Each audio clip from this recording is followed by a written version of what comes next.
we've obtained the model y equals 0.00226 t squared minus 0.907 t plus 89.7.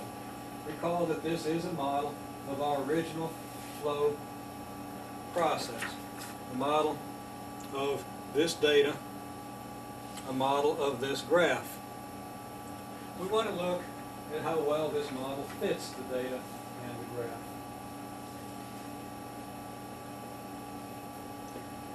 We repeat most of our original data.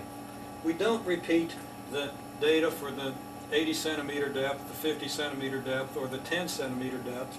Since we used those data in calculating the model, they're going to fit the model. The model is going to fit the data at those points perfectly, and it's really kind of unfair to use those points in evaluating the model.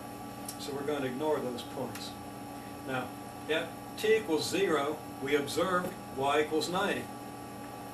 What does the model tell us at t equals 0?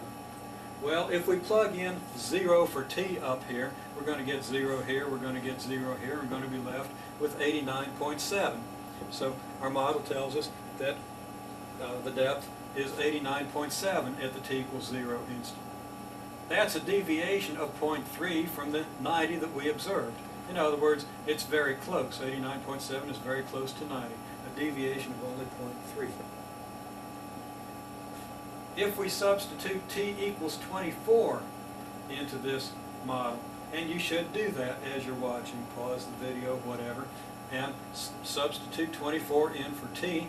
In any case, if we substitute 24 for t, if my class told me correctly, we get 69.2 centimeters, which deviates from the 70 centimeters by 0.8.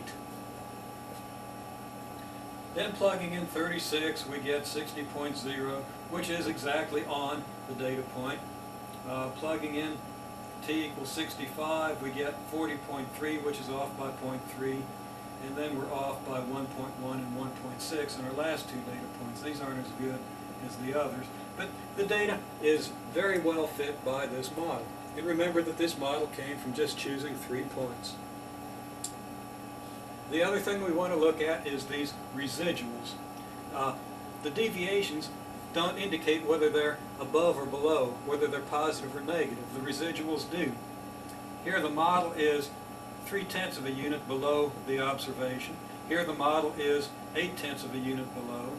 Then it's the same, then 3/10 above, 1.1 above, 1.6 above.